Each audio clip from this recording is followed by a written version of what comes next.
The world was a very different place long ago. It was a time when ancient civilizations thrived, but not all was well. People had strayed far from the path of righteousness, and the world was filled with wickedness and corruption. People were doing bad things. They argued and fought constantly, stealing from one another and causing great unhappiness. The world was in chaos, and the hearts of men were filled with evil. God was sad. He decided to send a great flood. This flood would cleanse the earth of its wickedness, and give humanity a chance to start anew. The rain began to pour, and the waters started to rise, covering the land. But God found one good man, Noah. Noah loved God, and lived a life of faith and obedience. He was different from the others, and his heart was pure. God saw this and decided to spare him and his family. God told Noah to build a big boat, an ark. This ark would be a refuge from the coming flood. Noah worked tirelessly, following God's instructions to the letter, constructing a massive vessel out of wood. He told Noah to bring 2 of every animal. These animals would be saved from the flood and would help repopulate the earth. Noah gathered the animals, ensuring that each pair was safely aboard the ark. This way, they would be safe from the flood. Noah listened to God. He made sure that the animals were well cared for and that they had everything they needed to survive the journey. He started building the ark. People laughed at Noah. They mocked him and thought he was foolish for building such a large boat when there was no sign of rain. They didn't believe the flood was coming. Noah kept building. He trusted God. Despite the ridicule and disbelief of those around him, Noah remained steadfast in his faith and continued his work, knowing that he was fulfilling God's plan. The ark was huge. It was an enormous structure towering over the landscape, a testament to the sheer scale of the task at hand. The ark had to be big enough to house not just Noah and his family, but also a pair of every kind of animal on Earth. This was no small feat. The dimensions were staggering and the craftsmanship required was immense. It had to be big enough for all the animals. Inside, there were numerous compartments, each designed to accommodate different species.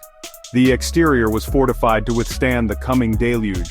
Every detail was meticulously planned. There were lions and tigers, elephants and giraffes. These majestic creatures walked in pairs, guided by an unseen hand. The diversity of life was astounding, from the largest mammals to the smallest insects. There were birds, snakes and insects too. Birds of every kind flew in flocks, while snakes slithered and insects crawled, each finding their place in the grand design. The ark was a sanctuary for all living beings. Noah and his family worked hard. They toiled day and night, driven by faith and determination. Each plank of wood, each nail hammered, was a step closer to fulfilling their divine mission. They gathered food and water. Provisions were essential for the long journey ahead. They collected grains, fruits and vegetables, ensuring there was enough sustenance for both humans and animals. Water was stored in large containers, a precious resource for survival. They loaded everything onto the ark. Supplies were carefully stowed away, and animals were led up ramps into their designated compartments. The ark was becoming a bustling hub of activity. God had given Noah a blueprint. This divine plan was detailed and precise, guiding every aspect of the ark's construction. It was a blueprint for salvation, a lifeline in the face of impending disaster. He was following God's plan. Every measurement, every cut of wood was done according to the divine instructions. Noah's faith in God's plan was unwavering, and his family shared in this steadfast belief. Finally, the ark was finished. The massive structure stood ready, a beacon of hope amidst the coming storm. The final touches were added, and Noah stood back to admire their monumental achievement. God said it was time to go inside. A divine light shone upon the ark, and Noah knew the moment had come. The voice of God was clear, and there was no hesitation. Noah, his wife, his sons, and their wives all went into the ark. Then the animals followed. Each pair entered in an orderly fashion, guided by an unseen force. The ark's doors closed, sealing them in safety as the first drops of rain began to fall.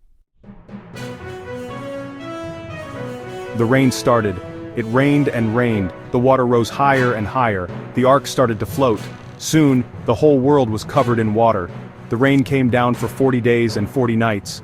All the bad people were gone. Only Noah and his family were safe inside the ark, along with the animals. They stayed in the ark for a long time. God sent a wind to dry up the water. Slowly, the water went down. One day, the ark stopped. After many days and nights of floating on the endless waters, the ark finally came to a halt. It landed on top of a mountain. The massive wooden vessel, which had been their home and refuge, now rested on solid ground. Noah sent out a dove. He hoped it would find a place to rest, a sign that the waters were receding. He wanted to see if the water was gone. Days passed, and Noah anxiously awaited the dove's return. The dove came back with a leaf. It was an olive leaf, a symbol of hope and renewal. Noah knew the world was drying. The sight of the leaf brought immense relief and joy to Noah and his family. He opened the door of the ark and everyone came out. The sun was shining, the air was fresh. The animals who had been cooped up for so long eagerly stepped out into the new world. It was a new beginning. The earth was vibrant and full of promise, ready to be inhabited once more. Noah thanked God for saving them. He gathered his family and together they offered prayers of gratitude. He built an altar and made an offering. God was happy. The smoke from the offering rose to the heavens, and God was pleased with Noah's faithfulness. He promised Noah that he would never flood the whole earth again. A beautiful rainbow appeared in the sky, a sign of God's covenant with humanity. God gave Noah a beautiful sign to remind him of his promise. He put a rainbow in the sky. Every time Noah saw the rainbow, he knew that God kept his promises. We can look at the rainbow too. It reminds us that God keeps his promises. He loves us, and he will always take care of us.